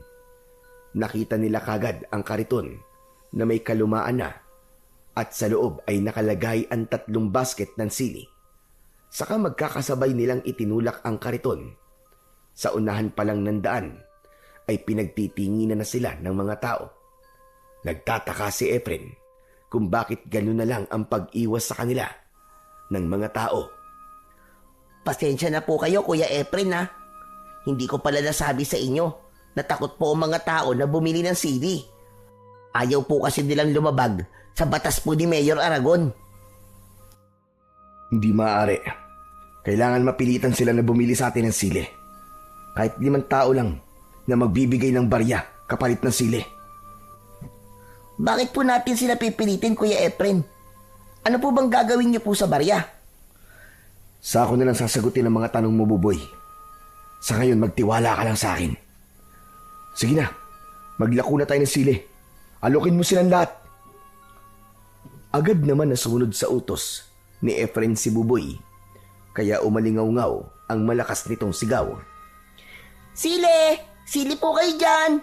Bili na po kayo ng sili, bagong pitas lang po! Mga suke, bili na po kayo! Paulit-ulit na sumigaw si Buboy, ngunit patuloy rin na lumalayo ang mga tao sa kanila. Habang si Efren naman ay lihim na pinag-aaralan ang kilos ng mga tao. Walang bakas ng pagkahawa ng mga aswang sa mga ito. Maya-maya pa, si Efren naman ang nag-alok ng sili sa mga tao. Ale, bili na po kayo ng sili. Kahit magkano po, ibibigay ko po sa inyo ang lahat ng to. Akma na sanang tatalikod ang Ali kay Efren, pero hinawakan niya ang kamay nito at iniabot ang 1 dakot na sili. Kaya wala nang nagawa ito, kundi ang magbayad. Nakita rin ni Efren ang babaeng pipi na si Nene. Nang magtama ang kanilang paningin, ay nahihiyang nagtago ito sa likod ng ama. Nilapitan niya ang mga ito. Nene, huwag ka na matakot. Hindi naman ako galit sa ginawa mo eh. Naiintindihan ko kung bakit natakot ka.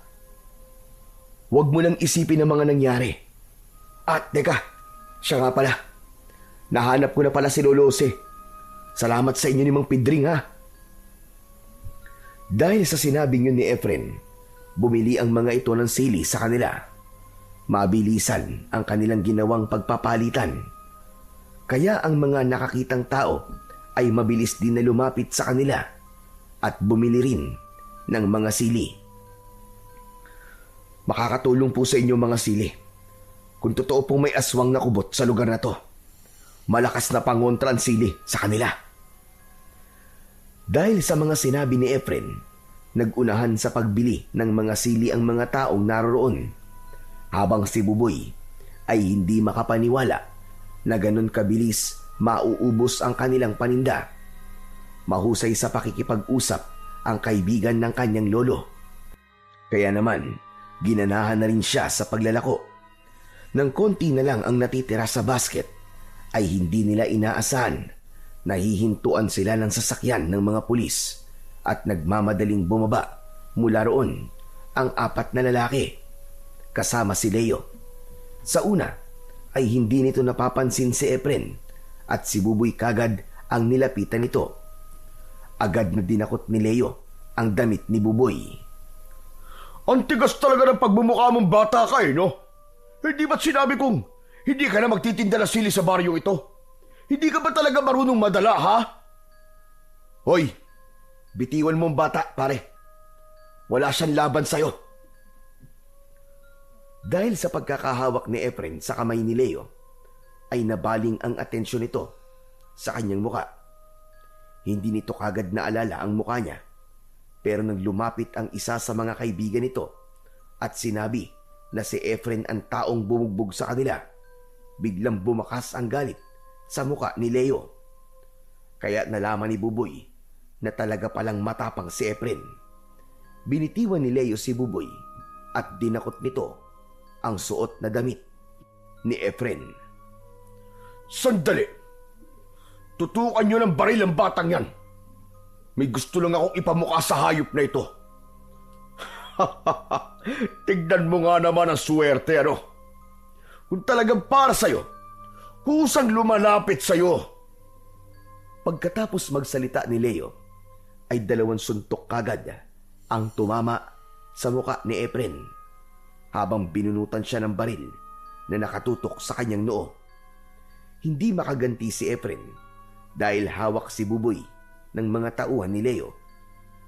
Bumundol ang kaba sa kanyang dibdib dahil naunahan siya ni Leo at makikita ni Buboy kung paano siya matatalo sa laban. Maya-maya pa, isang pagpalo naman ng baril ang tumama sa kanyang muka, kaya't bumagsak siya sa lupa. Kuya! Kuya Efren, bumangon ka! Bumangon ka, kuya! Huwag kang papatalo! Lumaban ka sa kanila! Ngunit hindi lumaban si Efren. Tinanggap niya ang lahat ng suntok ni Leo.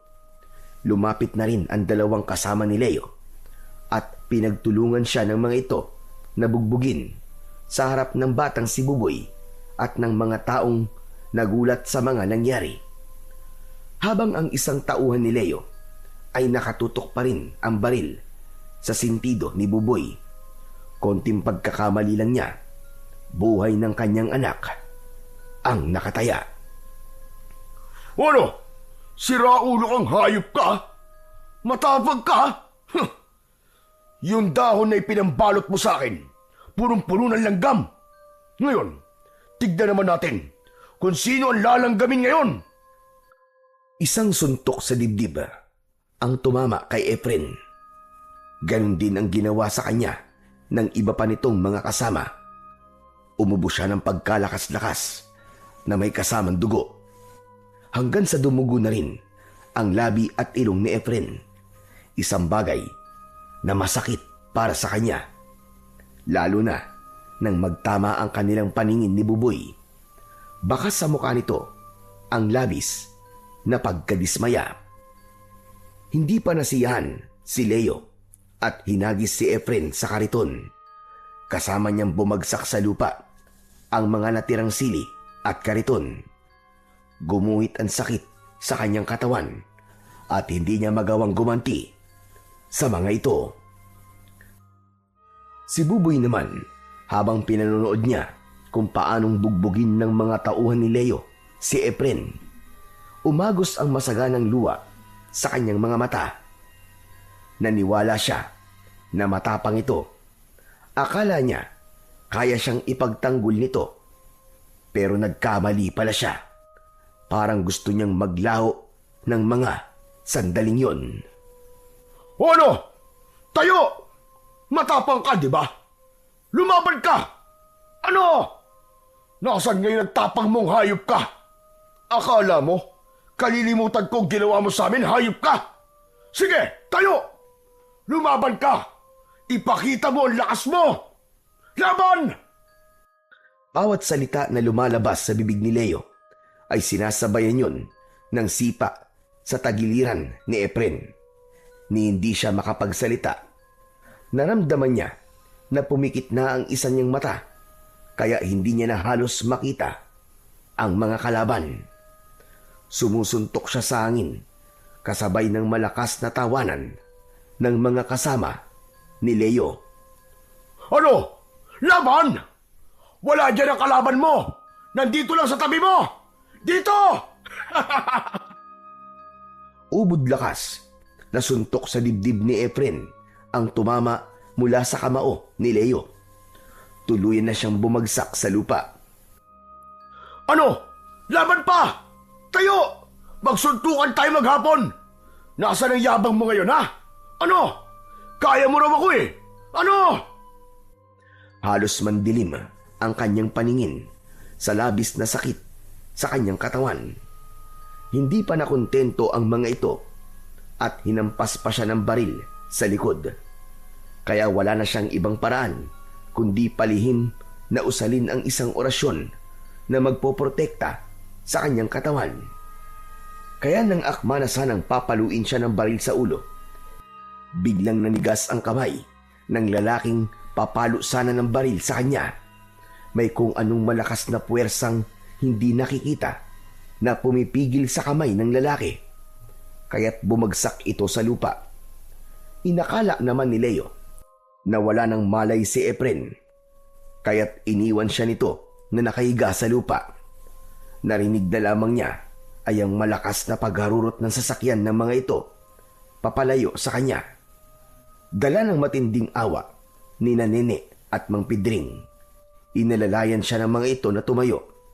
Sa pagkakataong yun, nakita niya si Buboy na ayaw lumapit sa kanya. Buboy! Buboy! Duwag! Duwag ka! Duwag! Habang sinasambit yun ni Buboy, ay papalayo ito ng papalayo sa kanya. Iniwan siya nito sa gitna ng kalsada. Para bang dinurog ang puso ni Efren nang marinig ang sinabi ng anak na duwag ang tingin sa kanya. Dahil sa labis na sama ng loob ni Buboy, mabilis niyang tinahak ang daan pabalik sa kanilang bahay. Nadatnan niya si Lolose na naglilinis ng kanilang bahay at bakuran. Oh, Apo! Bakit umuwi ka kagad? Nasaan ang Kuya Efren mo? Bakit hindi mo kasama? Tumigil sa pagtakbo si Buboy at umiiyak na hinarap si Lolose. Nagsinungaling po kayo sa akin, Lolose! Nagsinungaling po kayo sa akin! At sabi niyo po matapang si Kuya Efren, pero nagpabugbog lamang siya sa mga tauhan ni Mang Leo. Mahina siya, Lolo. Mahina siya. Isa siyang duwag. Wala siyang kwenta. Niloko niya tayo. Aba, baka naman nagkakamali ka lang, Apo. O di kaya natutukan ka ng baril kaya hindi siya lumaban. Kahit ano pa po sabihin niyo, Lolo Jose, hindi na po ako maniniwala sa inyo. Dahil ang totoo matapang kapag nasaktan, lumalaban. Pero siya, wala siyang ginawa. Hinayaan niya pong bugbugin siya ng mga taong yun. Nakakahiya siya sa mga tao. Ako pa naman ang kasama niya. Isa siyang duwag! Isa siyang duwag! Tuluyan nang hindi napigilan ni Buboy ang galit at mabilis siya nagkulong sa loob ng kwarto. Ang buong akala niya ay meron ng taong magtatanggol sa kanila, ngunit nagkamali pala siya. Pagkalipas ng ilang minuto ay narinig niya na dumating si Efren. Kausap si Lolose. Lolose, si Buboy po. Nasaan po siya? Hayaan mo na muna si Buboy. Hindi ko alam kung bakit ganun na lang ang galit niya sa'yo. Alam ko ang ginawa sa'yo ni Leo. Pagpasensyaan mo muna ang ginawa sa'yo ng mga hayop na yun. Alam ko kung kailan ang araw nila. Nagawa ko na po ang unang hakbang, Lolose. Pagsisisihan nila ang ginawa nilang pagpapahiya sa akin. Lalo na nasa harapan ni Buboy. Buong araw na nagkulong ang batang si Buboy sa silid ni Lolose. Habang si Efren naman ay nagpunta sa kakahuyan, naghanap siya ng ilog na pwede niyang paglinisan ng katawan. Isinabay niya ang ritual, pagdidikdik ng asin, kasama ng maraming sili. Habang basa ang damit, tadtad ng sugat ang kanyang katawan, ipinagdikit niya ang 2 palad habang nakapikit. Sa harap ng mga dinurog na sili, lumitaw ang kulay pulang usok na si Efren lang ang nakakakita. Umangat yon at bumalot sa kanyang buong katawan, maging sa kanyang palad. Kasunod ng pagkakaroon ng liwanag sa kanyang mga mata, unti-unting naghilom ang kanyang sugat sa katawan. Dinukot niya ang barya sa bulsa na pinagbentahan niya ng sili. Isinama niya yon sa mga dinikdik na sili. Pagkatapos ay nilagyan ng tubig at inilagay sa malinis na bao ng nyog. Ito na ang simula. Ito na ang simula ng kalbaryo niyong lahat. Pagkatapos magsagawa ng ritual, umuwi siya ng bahay ni Lolose. Madilim na at tahimik ang gabi nang pumasok sa loob ng silid si Efren. Kinuha niya ang tungkod na may talim sa dulo, pati ang salakot, at isinuot yun sa kanyang ulo. Ibinabad niya ang talim sa katas ng sili na may asin at barya. Saka inilagay ang katas sa isang bote na may pang-spray. Isinuksok niya yon sa bewang at tahimik na umalis. Samantala, habang nagkakasiyahan sina Leo at ang mga barkada nito, ay pinag-usapan ng mga ito ang nangyaring pambubugbog nila kay Efren. Ano? Nakita niyo ba kung paano kong inilampaso ang hayop na yun? Wala na yun. Panigurado magtatanda na siya, mga pare. Kaya ipagdiwang natin ang tagumpay natin. Sabay-sabay na nagtaas ng baso ang mga ito, saka pinag-umpugan bilang tanda ng pagdiriwang nila. Pagkatapos, pinaglaruan naman ni Leo ang baril. Itinutok yon sa mga kasama habang kumakanta. Mula sa likod naman ng pinto ng bahay ni Leo, nakatayo si Efren. Kumakatok siya sa bahay nito. Pinagbuksan siya ng tauhan nito. Ngunit bago pa ito makalapit sa kanya, itinarak niya kagad ang talim ng tungkod sa tiyan nito. Nasunog ang katawan ng lalaki sa kanyang harapan. Anak ng teteng, mga jablong buang. Sinasabi ko na nga ba't mga aswang kayo eh. Kaya malalakas ang loob niyong pagharian ng baryong to. Pues, bilang na ang mga oras nyo. Humanda kayo ngayon sa akin. Mabilis na pumasok sa loob ng bahay si Efren. Pagkatapos ay inatake ang mga tauhan ni Leo gamit ang kanyang sandata. Walang kaalam-alam ang magkakaibigan na naubos na ni Efren ang mga nagbabantay sa labas. Maya-maya pa ay lumabas ang isang lalaki. Natatandaan niya na ito ang pumalo ng baril sa kanyang likod. Nagkatamaan sila ng paningin. Mula sa kanyang harapan ay biglang nagbago ang anyo nito. Naging isang kubot at ginamit nito ang humahabang buhok para umatake sa kanya. Sinalubong niya yun ng spray sa muka ng dinikdik na sili at asin. Sumabog bigla ang katawan nito at lumipad ang alipato ng naaabo nitong katawan. Babalik ka na ngayon sa impyernong pinanggalingan mo. Iniwan ni Efren ang abo na kumalat sa sahig at mabilis na pinasok ang silid na kinaroroonan ni Leo. Hindi agad nakagalaw ang mga ito. Nakaawang ang bibig na nakatingin sa kanya. Magandang gabi mga kaibigan. Nandito ako para maningil ng pautang. Napatayo si Leo. Subalit nahampas na ito ng tungkod ni Efren. Bumagsak ito pabalik sa upuan habang ang dalawa naman itong kasama ay umatake sa kanya. Mabilis na kumilos si Efren.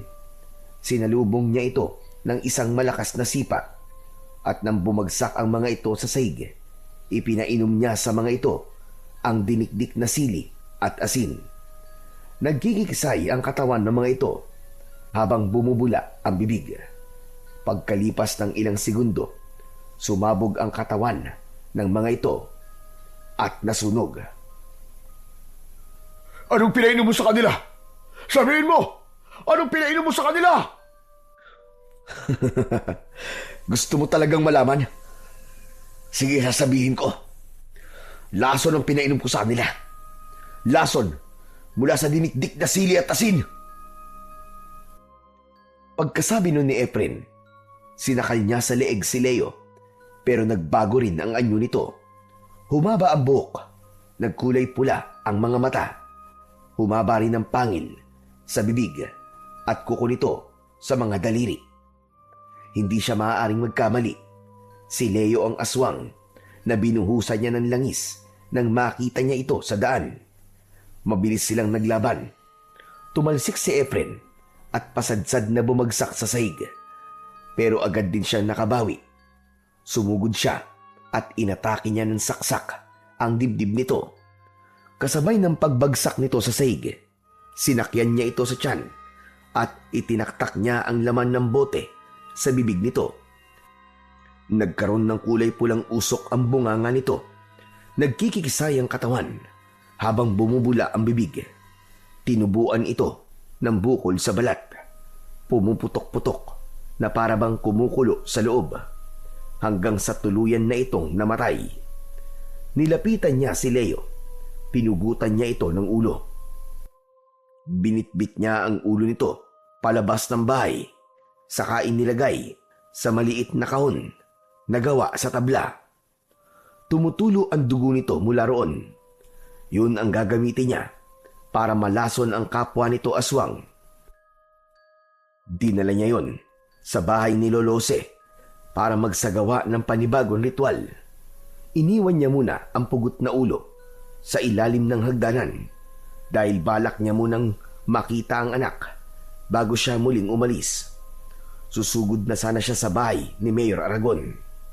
Ngunit isinasabit pa lang niya ang tungkod sa dingding nang marinig niya ang boses ni Buboy sa kanyang likuran. Tay? Napalingon si Efren. Nagpalipat-lipat ang tingin niya kina Lolose at Buboy na nasa loob ng kanyang silid. Naluluhang niyakap siya ni Buboy. Punong-puno ng kasabikan na niyakap din niya ng maigpit ang kanyang anak. Habang nasa ganong sitwasyon sila, ipinaliwanag ng matanda ang nangyari kung paanong nalaman ni Buboy na siya ang ama nito.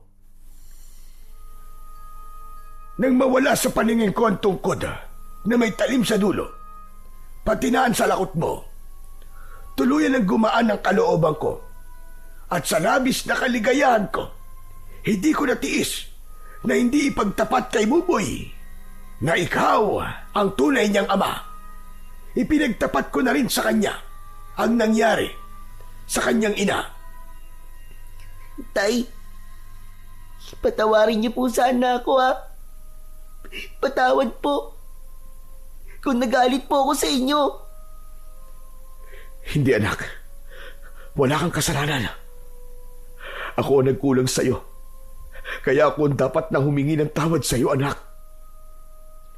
Sana, matuldo ka na talaga ang kasamaan ni Mayor Aragon. Alam mo ba kanina, habang wala ka at nagpupulong kami ng mga kasama ko, pinaulanan niya ng bala ang mga taong nakikisa sa akin at pinagbantaan niya ako na kapag hindi pa kami umalis bukas, susunugin niya ang bahay ko. Tulungan mo ko, Efren. Ikaw na lang ang maaasahan namin na magtatanggol sa amin. Tulad doon ang sinabi ko nung una, nakahanda po akong tumulong sa inyo. Hindi ako makakapayag na gawin nila sa inyo yon. Bumitaw si Efren sa pagkakayakap kay Buboy at kinausap ito. Anak, dito ka lang ha. May kailangan lang akong tapusin. Samahan mo muna rito ang lolo mo. Sasama po ako sa inyo, Tay. Alam ko na po na si Mayor Aragon ang pumatay kay nanay. May nakakita po sa kanya habang nagbabago po ang anyo niya bilang isang aswang na kubot. Nakita raw po ni Mang Pedring kung paano po niya pinatay si nanay. Napatingin si Efren kay Lolose. Tumango ang matanda at hinawakan siya nito sa balikat. Nasa likod mo lang kami, Efren. Malaki ang may tutulong ng anak mo sa gagawin mo. Isa pa, gusto ko rin magpasalamat sa pag-ako mo sa kasalanan ko noon. Kahit kailan po, Lolose, ay hindi po ako nagsisi sa pag-ako ko sa kasalanan nyo. Ginawa ko po yun dahil sa pagkakaligtas nyo sa buhay ko. Gulat na napaangat ng paningin si Buboy nang marinig ang sinabi ni Lolo Jose sa tatay niyang si Efren. Teka. Kung ganun po, si Lolo Jose po ang totoong pumatay sa pinuno ng mga aswang at inako lamang ni tatay ang kasalanan niyo? Pero bakit po? Paano po nangyari yun? Dahil napatay niya ang aswang habang inililigtas niya ako. Kung hindi dahil sa kanya, Buboy, baka patay na ako ngayon. Isa pa, siya ang lolo ni Marisa, ang nanay mo. Kaya hindi ko hahayaan na makulong siya ng dahil sa aswang na muntik nang pumatay sa akin. Nanlaki ang mga mata ni Buboy nang marinig yun mula sa kanyang ama. Hindi siya makapaniwalang magkadugo sila ng matanda. Patawarin mo ko, Apo. Hindi ko sinasadyang itago sa iyo ang buong katotohanan. Ngayong alam ko na kung sino ang pumatay sa asawa ko. Humanda sila. Matitikman nila ang pait ng ganti ko. Ano na ang plano mo ngayon, Efren? Kung bukas sila kikilos, uunahan ko sila, Lolose. Sasama po ako sa inyo, Tay. Ipaghihiganti ko rin po ang nangyari kay nanay. Payagan niyo po ako. Pero anak, masyado mapanganib to para sa'yo. Efren, sige na. Isama mo na si Buboy. Kabisado niyan lugar. Teka, saan ba ang balak mong pumunta? Doon po, sa mansyon ni Mayor Aragon. Ipapadala ko sa kanila ang pugot na ulo ni Leo. Ibubuhos ko sa ulo ng anak niya ang katas ng lason ng dinikdik na sili at asin at barya. Sa sandaling makita nila ang laman ng kahon, lahat ng makakakita sa pugot na ulo ay makakalanghap ng lason mula sa singaw ng sili. Ako po ang gagawa ng paghatid ng kahon sa mansyon, Tay. Gusto ko pong makita kung paano pong masaktan ang hayop na Mayor Aragon na yun sa pagkawala ng kanyang anak. Nang maranasan naman niya ang sakit na naranasan ko nang malaman kong ginawa niya sa nanay ko. Tama si Buboy Efren. Malaki ang may tutulong ni Buboy sa paglusob natin sa mansyon nila. Wala na ngang nagawa si Efren, kundi ang pumayag sa gusto ni Buboy. Pagkatapos na magsagawa ng plano at ritual ni Efren, nagsimula na silang maglakad papunta sa mansyon. Nalaman naman ni Buboy na tanging ang aswang nakubot lamang ang malalason ng amoy na ginawa ng kanyang ama. Kaya tiwala siyang hindi siya malalason kahit dala niya pa ang kahon. Samantala, si Lolo Jose naman ay nagsama ng ilang mga tao na sasama sa kanila sa pakikipaglaban. Dala ng mga ito ang matutulis na si Bat, Itak, at si Buboy naman ay ang dinikdik na asin na may sili at barya. Habang si Efren naman ay ang tungkod na may talim sa dulo. Pagkarating nila sa tapat ng mansyon ay maraming tao. Parang may kasiyahan ang mga ito. Tahimik na pumasok sa loob ng mansyon si Buboy. Dala ang kahon na nakabalot pa sa papel na pangregalo. Nagpanggap siya na bisita sa mansyon, kaya't hindi siya napapansin ng mga tauhan ni Mayor Aragon. Narinig niya ang usapan ng mga ito. Maraming salamat sa pagdalo sa kaarawan ng anak ko si Leo. Pasensya na kayo at wala pa siya. Siguro nasa barkada na naman niya. Pero maiba tayo. Asahan ninyo na mabibili ko na at maibibigay sa inyo ang lupa ni Lolo Jose. Nakipagkamay si Mayor Aragon sa dalawang negosyanteng kausap nito, kaya hindi nito napapansin si Buboy na nakatayo sa gitna ng bulwagan. Hindi niyo makukuha ang lupa ni Lolo Jose. Kaya kalimutan niyo na ang ipinangako sa inyo ni Mayor Aragon. Teka, paano ka nakapasok dito? Ilabas ang batang ito! Sandali lang. Mayor Aragon, nagdala kasi ako ng regalo para sa inyo. Isang munting handog na kabayaran sa pagpatay niyo sa nanay ko. Inihagis ni Buboy ang kahon kay Mayor Aragon at nasambot nito ang kahon. Nagtataka na pinaikot-ikot ang bagay na yon at mabilis na binuksan. Pagbukas ay tumambad kagad sa paningin ni Mayor Aragon ang pugot na ulo ng anak. Kasabay ng sigaw nito, nagbago bigla ang anyo ni Mayor Aragon kasama ng lahat ng mga tao sa loob ng bulwagan. Naging isang aswang nakubot ang mga ito at kumalat ang buhay na buhok na tangkang umatake sa nakatayong si Buboy. Ngunit huli na ang lahat. Nalanghap na ng mga ito ang amoy ng sili, kaya isa-isang tumumba ang mga tauhan nito habang bumubula ang bibig. Nagkikisay ang katawan at agad na nasunog. Hayop ka! Magbabayad kang bata ka! Sino pumatay sa anak ko? Ako! Ako ang pumatay sa anak mo! Anak ka ng teteng! Pinatay mo ang asawa ko si Marisa. Kulang pang kabayaran ng buhay ng anak mo sa buhay ng asawa ko! Kung ganun, papatayin ko kayong lahat kasama ang batang yan! Tumakbo papalapit kay Buboy ang aswang na si Mayor Aragon. Ngunit biglang humarang si Efren. Itinarak niya ang talim ng tungkod sa dibdib mismo ng aswang. Habang si Buboy naman ay lumapit din kay Mayor Aragon. Inispray niya ang katas ng sili sa mukha nito, habang si Efren naman ay paulit-ulit na sinaksak ang dibdib ng alkalde.